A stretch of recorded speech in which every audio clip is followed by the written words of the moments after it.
इन तीन क्रमागत यानी कंसेक्यूटिव विषम पूर्णांकों यानी ऑड इंटीजर्स का योग 231 है, तो सबसे बड़ा पूर्णांक यानी इंटीजर क्या होगा? आइए देखते हैं।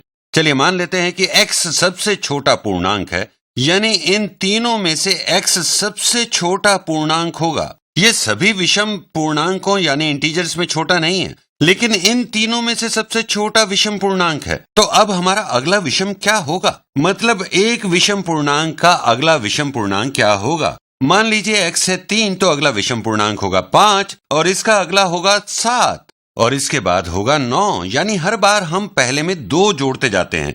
अब यदि सबसे छोटा x है, तब इससे अगला सबसे छोटा विषम पूर्णांक होगा x जमा 2, जो कि बराबर है दूसरा सबसे छोटा विषम पूर्णांक यानी ऑड इंटीजर। यहां लिखते हैं पूर्णांक यानी इंटीजर। अब अगला क्या होगा? हम इसमें 2 और जोड़ेंगे, तो ये हुआ x जमा 4। अब जरा सोचिए, यदि सबसे छोटा है 3, तो दूसरा होगा x जमा 2 जो होगा 5 और फिर x जमा 4 जो होगा 7। तो ये होगा सबसे बड़ा यानी लार्जेस्ट क्रमागत यानी कंसेक्यूटिव विषम पूर्णांक इस समूह में।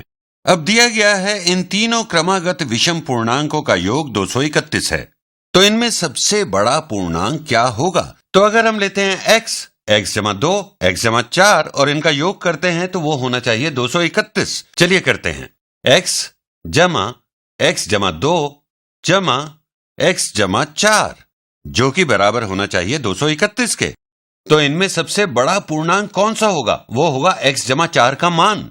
तो आइए इस समीकरण को हल करते हैं। तो पहले जोड़ते हैं सभी x पदों को, 1x 2x 3x जमा अचर संख्याएं कौन सी हैं? हमारे पास 2 है और 4 है, तो 3x जमा 6 बराबर है 231 के। It is equal to 231। और अब हमें समीकरण के बाएं पक्ष से 6 को हटाना है और इसका तरीका है कि हम दोनों पक्षों में से 6 को घटाएं, तो बाईं तरफ अब हमारे पास है केवल 3x, 6 यहां कट जाएंगे और दाईं तरफ हमारे पास 231 घटा 6 जो हुआ 225, 225। 3x बराबर है 225 के। और अब x का मान ज्ञात करने के लिए हम दोनों पक्षों को 3 से विभाजित करेंगे। Divide both sides by 3। बाईं तरफ ये 3 परस्पर कट जाएंगे, इसीलिए हमने 3 से विभाजित भी किया था। बाईं तरफ हमारे पास सिर्फ x है अब, जो कि बराबर है, पहले ये करते हैं 225 भाग 3, ये होगा 3 से 225 को विभाजित करेंगे, 3 जाएगा 22 में 7 बार, क्योंकि 7 गुणा 3 होता है 21, तो 22 घटा 21 हुआ 1, 5 को नीचे लाए, 3 जाएगा 15 में 5 बार, क्योंकि 5 गुणा 3 होता है 15, घटाएंगे शेष कुछ नहीं बचा, तो 225 भाग 3 हुआ 75, 75।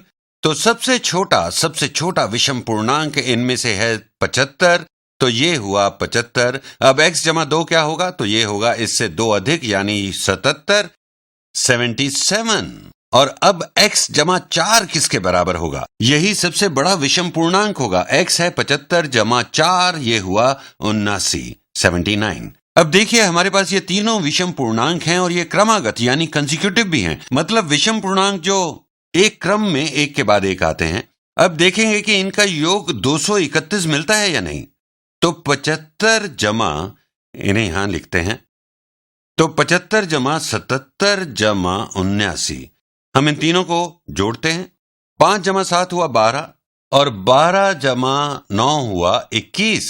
2 को लिखेंगे यहां, तो 2 जमा 7 हुआ 9, 9 जमा 7 हुआ 16, 16 जमा 7 हुआ 23। तो ये हैं 3 क्रमागत विषम पूर्णांक यानी कंसेक्यूटिव ऑड इंटीजर्स जिनका योग है 231 और इनमें सबसे बड़ी संख्या है 79, 79।